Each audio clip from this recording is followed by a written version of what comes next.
we can be able to make sure we rethink every step that we make sure it is green. So we are not yet there when I look at the SDGs and job creation. Look at the problem of unemployment.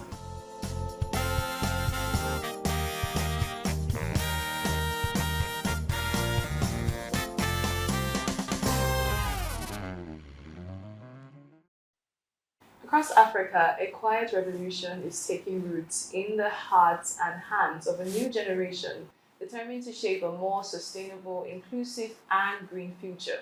More recently, we've seen young people step up not just as participants, but as powerful drivers of change. And at the center of this shift is a bold vision championed by the World Wildlife Fund, one of the world's largest and most influential conservation organizations. Through its Africa Youth Transformation Leadership Project, WWF has been helping to reimagine youth engagement across the continent, turning passion into action and tangible local impact. Today, we're sitting with a key representative from WWF Cameroon, Zipporah Muskoyi, the Regional Education for Sustainable Development Program Consultant. And together, we'll unpack how this initiative is not only empowering youth to lead, but reshaping what sustainable development means for Africa's future. Hello, Zipporah. How are you doing today? I'm fine. How are you? I'm very well, thank you. It's a pleasure to have you on this program. And thank you for having me. Yeah, so is this your first time in Abuja? It's my first time in Abuja. Yeah, so how's the experience been from you? I know you're coming from Kenya. Yeah, I'm quite impressed. Abuja is quite developed, and it's also, I would call it a green city because everywhere really? I move, Okay, true. I've seen trees, and it's quite impressive. Yeah. There's a lot of trapping of carbon by the trees in the city, and I think it's a good initiative. All right, that's good. That's yeah. good to hear. So let's just get straight into it. I just want to talk a bit about the Africa Youth Transformational project that you had last year. So first of all, at the heart of this project, what is this project trying to solve? What is critical? I want you to just tell us a bit about the project. What is this project trying to solve? It has a lot to do with the youths. So first of all, just tell us a bit about the Africa Youth Transformational project. Okay. Yeah, so I think I'll take you back because WWF in Africa recognized that in order to deliver conservation, we must work with the largest population segment in the continent, and that is the youth. And that is how the Africa Youth Transformational Leadership Program was born. That was in 2017. And it sought to mobilize a critical mass of young people across the African continent to drive the transformational change that we would want to see towards a green, and sustainable development in Africa. So that is how the program was born. And we looked at 4 key pillars of engagement that we could tap into if we're going to engage the youth. And the first one was advancing policy, because without good policies, then nothing much would happen. So that was one big pillar. And then we also realized that, of course, we have a lot of young people who have been to school, the graduates come from the universities, but we felt that there's still a bit of capacity building that needs to be done on certain, strategic areas, and that is why I would also want to talk about, the kind of education, are we churning graduates, that are ready, are we churning up young people from the universities that are ready to contribute to green and sustainable development? So it might not be possible, maybe the curriculum, depending on the courses they took, and also looking at our curriculums, in the universities, mainstream sustainability. So with that kind of outlook, that is where now we thought, okay, let's also bring in the issue of capacity building, on issues, and of course that will be driven by the needs that are there. So the second pillar was capacity building. Then we had the third pillar, the green entrepreneurship, because we recognize that, you cannot engage youth And then, these are youth also who have aspirations. Some of them, millions of young people in Africa don't have jobs. So can we have an intervention whereby we can have green skills and youth, be able to run their own, green enterprises, addressing things like climate change, nature-based solutions, and the youth are very innovative. There's a lot of space that the youth can, could work in. So we brought in that pillar of green entrepreneurship. And then, of course, we also recognize that the youth in Africa are very dynamic. And even as you talk about youth networks, you cannot say you're going to create a youth network. We actually conducted a mapping and capacity assessment, and we realized that there were, at that time, in 2017, 2018, there were 26 Pan-African youth networks that are engaged in sustainable development initiatives, be it climate, natural resource governance, and all that.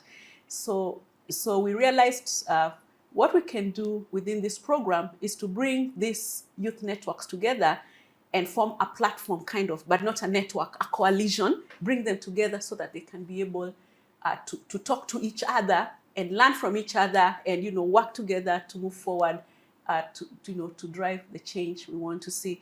So that is how this program was born. And eventually, after that, after the mapping and capacity assessment, we had funding from the Swedish government, that we were able to, that we could use for the program. And we were not, of course, we could not bring all the 26 on board. So we brought in a few networks, that were willing to work with us, and, they had the right organizational structures and all that. And from that time, we've been able to move on, and, they've been able to achieve a lot. And it will be great for them to tell their stories, I would say, because they have done tremendous work in the continent in terms of policy influence, in terms of capacity strengthening, green entrepreneurship. Like now, I'm talking to you through this media station. This is one of the green entrepreneurship, products of this intervention, and we are happy to, that we have a Pan-African Youth Network that's now running an independent TV station. And congratulations to Green Growth Africa. Yeah, so for me, this is another dream come true, and I'm very happy about that. Yeah, so we've had a lot. They've done quite a bit, and in addition to that, so what I would say is that, first of all, we looked at their institutional capacity strengthening, like what I'm just talking about. Yeah. And then, of course, the issue of capacity building. And even the networks themselves would build the capacity of other young people. And they've done that very well, especially in the environment space, in the environment and sustainability space. I think they've done very well. Yeah, so apart from that, the issue of policy is now, we've supported young people to attend policy meetings, especially at regional and global level, so that we've been able, at least some members of these youth networks have been able to go to the negotiating tables of policy making at regional and national level and influence policy decision making processes, and I think that has been very good, and we are very proud of that, and the youth have been empowered. They're able to actually have a voice for themselves, and they feel that they are part of the decision-making processes from national, regional, and up to the global level. And then the networking platforms, I think that has also been great because, like, for example, I know Green Growth has set up, a platform that brings different civil society organizations from across the world to share their best practices. And I think that has been good. So I would also like to touch about the issue of, reaching the youth on the ground, reaching the young people on the ground. Yeah, which is very important. So that is now working with what we call the rights holders, those indigenous youth, the youth that maybe are not able to be sitting here with me, like you. Yeah, so that has also been one outreach of this program, and they have done very well engaging youth at community level, engaging them in natural resource governance, things management like afforestation, and things like climate smart agriculture and all that, agroecology. And for me, I think that has been very impressive. Yeah. Thank you so much. You've been able to. I like that you've answered about 4 of my questions already, just with Oh, everything really? you said. So, but now let's talk about. I like that you've gotten to youth on ground, even at the regional level. How do you assess the enlightenment of youths that are even in rural communities when it comes to environmental issues? Because most people, in some rural African communities see environmental issues as a foreign agenda or something that's for the elite. So how do you assess their understanding that they have? And then, of course, there's that divide. How also do you think we can bridge that gap to ensure that even these youth in the African communities see it as their responsibility to ensure that they're part of the conservation process? So just a little bit on that, how we can bridge that gap between people seeing it as a foreign agenda or something for the elites and not something that they should take ownership of. Yeah. So that brings me to just telling you that recognizing that we started the program in 2017, and we had a first phase that ended in 2022. So when we started this second phase from 2023 that we are currently in, one of the key things was to make sure that we get, and the youth on the ground, and the local youth who make part of the community on the ground, those are the rights holders. We made sure that they have to be reached through capacity building. And for example, I don't want to talk about this there are some of the organizations because I would like them to speak for themselves. For example, I'll talk about JVE, Young Volunteers for the Environment. They've been able to hold the Agrobioculture Festival annually that brings African youth at community level. I was privileged to attend one, I think, in 2023. And it was very, very impressive because the youth on the ground are actually able to take ownership. They are the youth, for example, who will start their own tree nurseries and sell the tree seedlings. These are the youth who will start climate smart, agriculture or climate, nature-based solutions. For example, partnering with the private sector when it comes to things like distribution of solar lanterns or solar equipment in communities. So that gap, I think, has been bridged. Okay. And it's just to encourage for example, the current youth networks that we're working with, to make sure they also go to the ground and make sure they engage those young people. In some countries, you'll find that some of these youth, they're now running their own enterprises using, for example, young men running their barbershops, using solar, that kind of thing. So it has been possible.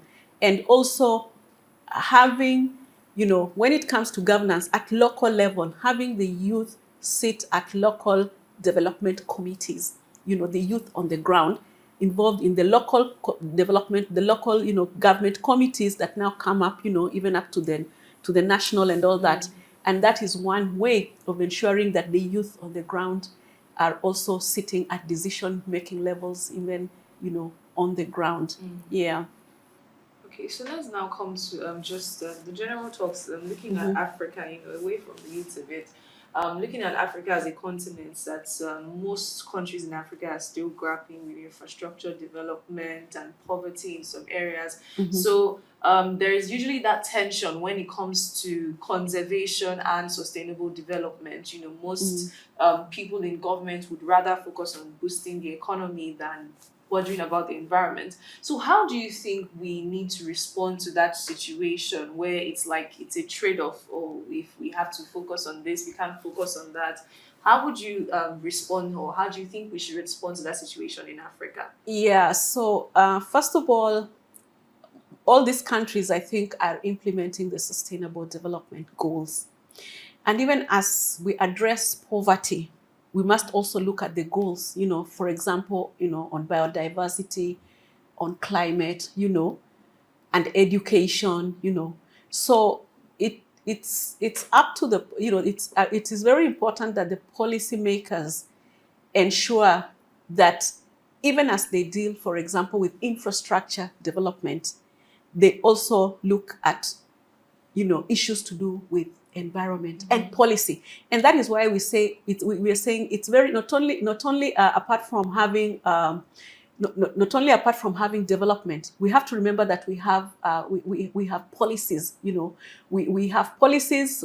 We have the environmental policies in all these countries. They are all signatories to some of these very big conventions, like on climate, and all that, on the Convention on Biodiversity. So I think it's a moral obligation for the governments to remember that they are signatories of these other conventions, even as we talk about development. And we do not want to stop development. You cannot stop development. But we are calling for sustainable development. So for example, if there is infrastructure development and there is an environmental impact assessment that has been done, and even a strategic environmental assessment that is done, and there's public consultation, it's very important that that public consultation, the views of the local people, are taken into consideration. And then the negative impacts on environment, have to be mitigated. It's very important. And if the communities would be affected, there has to be due, proper, compensation. So that balance has to be, that balance has to be striked. And I call it more of it's a moral obligation, just to do the right thing. Yeah. All right. So now let's like you said earlier, most of these countries are actually signatories to big of this climate conferences and all the frameworks that they've developed. So how would you assess Africa moving towards the sustainable development goals? What would you say is working? What would you say is not? And looking at how much we have achieved so far and how much we want to achieve, how do you assess where we stand in the sustainable development goals? Yeah, so what I would say is that we are not yet there. We are not yet there. I know efforts have been made, in different countries. Efforts have been made, towards the sustainable development goals, but we still have challenges, And I don't want to, look at very big things. I want to just narrow down on the basics, things like, for example, education for all, education for sustainable development. We still have children who are learning, under trees. We need to make sure that we strengthen our education systems, the infrastructure. It's very important. When you look at SDG 4.7 on education for sustainable development, have all countries mainstreamed sustainability in their curriculums? And it is not mainstreaming environment, saying we teach children about planting trees. We teach children, we teach children about water. It is striking the balance between those three pillars. Are there linkages in the curriculum that a child can be able to connect the environment, with the economic aspect and the social aspect, making sure that whatever is done, we have culture as an underlying, dimension, with, any kind of development, everything must be underpinned by cultural, social cultural dimensions. So I don't think we are yet there when it comes, for example, to education, when we look at infrastructure in schools. And also, if you do a review of the curriculum, there have been, advancements, for example, countries coming up with what they're calling competency-based curriculum and all that. But, having the infrastructure to teach this curriculum is still not yet there. And also building the capacity of the educators, making sure that maybe you have the refresher courses, for example, in teacher training institutions, just for them to now adapt to the new, for example, curriculum. That is one place I've talked about education. Let's talk about water and sanitation. Issues to do with health. What can we talk about the health sector? When even what you read in the news, we are not yet there. in each country, if we're to do an assessment, for example, every doctor has how many patients per the doctors that we have.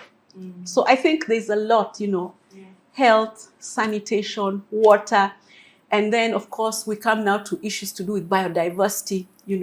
We still need to address the issue of climate change. There have been good developments on blue economy. It's a big thing now, but we need to really strengthen it and working with the locals so that they take ownership of these initiatives. So we are not yet there when I look at the SDGs and job creation. Look at the problem of unemployment. How have we been able, for example, to see how can we, for example, when you look at things to do with climate, I would like to, how many green jobs, has each country created to address the issue of unemployment? Yeah.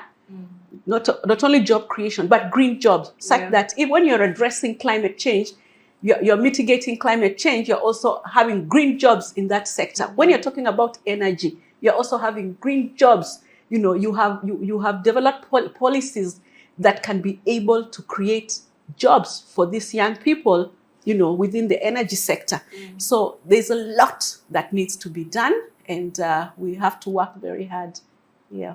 So I also just want to get your thoughts on this. There's this growing trend of climate activism, and for instance, when we have, because most people now would say that, some skeptics would say that climate activism these days is more of just performative than actually being related to the ground issue, the issues on ground rather. For instance, when you look at the various COP conferences we've had, by the time the conference ends, Africans especially, they don't leave happy. We just have all these big commitments, promises, and all of that. And even towards this COP 30, for instance, when they started, taking down the Amazon forest just for this COP conference, I mean, it seemed very controversial and contradictory. So a lot of people have come to say most of these things are just performative actions. Everyone is just going with the trends.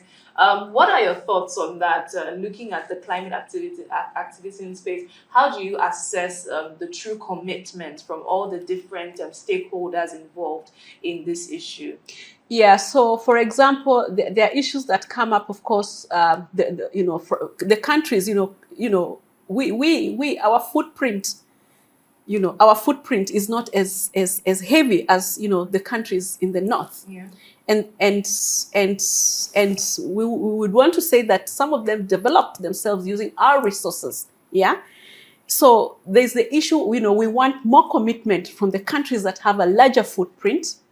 When you look at our carbon footprint, if you assess the carbon footprint, of course we're addressing issues of pollution in the continent, but when you look at the carbon footprint in Africa, it's far much less than in the countries in the north and in the west. So they should be able to commit more, because we are saying, climate knows no borders, and the issue of the loss and damage fund. So we've not been able to get the kind of budgets that, would really help to make a difference. And it's very, very, very important. But so much for that, I think Africa, we have the opportunity to shape our development in the green pathways. Yeah, we are developing, and we do not have to take the trajectory that was taken by the countries in the north. We can be able to make sure we rethink every step that we make sure it is green, and we have, of course, the opportunity. We have the time, but of course the issue of resources, and that is why when it comes to these global climate conversations, we are still saying, we need more commitment. Yeah. So finally, just as we wrap up the program, what would you say to an average African youth and people in communities that see environmental issues as, imposed agendas and just a foreign concept rather than something they should be actively involved in, and especially towards conservation of our environment and the biodiversity. What would you say to people like that see this as it's not really an issue, or it's just it's just a fake concept? A lot of skeptics out there. So just your final thoughts on that. Yeah, for the young people, I would just want to let them know, of course, climate change, for example, is real. And then the other message I'm encouraging young people is, wear your innovative hat and see what you can do, to make a change for the environment and for your life. Yeah. There are innovations. See what can I do where I live. If I live, for example, in the village, can I be the person who is supplying tree seedlings to the community, the fruit trees and all that? Can I be the one with the tree nurseries, maybe even not only just for forest trees, but also, the coffee trees, the fruit trees, can we embrace agriculture? I think it's very important. I would like to encourage the young people, if they can be able to embrace agriculture, climate smart agriculture, organic agriculture. I think that is one area I would encourage the youth to think about. And then the issue of innovations, and also the use of the digital space, where every young person is always on media. Can you spend the time you use on media to generate income instead of just being on social media? Of course, we have the TikTok and all that, but I think we can do more in the environment space. What can you do to generate income on YouTube? Educating about wildlife species and all that, being creative and all that. So there's a lot to be done, and let us take care of our environment. If we live in the cities, we have the circular economies, big business. We have many young people making, for example, sofa sets and tables, using, tires. There's the plastic bottles recycling, for example, green growth, your green building in Ibadan. I've had the privilege to visit that building. So there's a lot. And ask yourself, in my space, what can I do to help the environment and also empower myself economically? I think it's a good thing. So just to encourage the young people of Africa, don't lose hope. You are the future, and the future is now, and and you start now, and you can start small, but you can make a difference. Yeah, take care of your environment, work hard, and let's build a green, sustainable continent. Thank you so much, Zipporah. It's been such a wonderful and enlightening conversation. As we've seen today, beyond just investing in conservation, it's also important to invest in the people and, of course, the young people. So this program, I believe, calls for every young African to step up, speak out, and lead boldly, like Zipporah said. So the question now isn't whether the youth can lead, but how we ensure that they're all equipped and supported, because the future of our planet is now, and we really depend on it. So that's a wrap on today's program. Many thanks for watching. Be sure to leave your comments in the comment section. I'm Tonya Gubanjo. It's bye for now.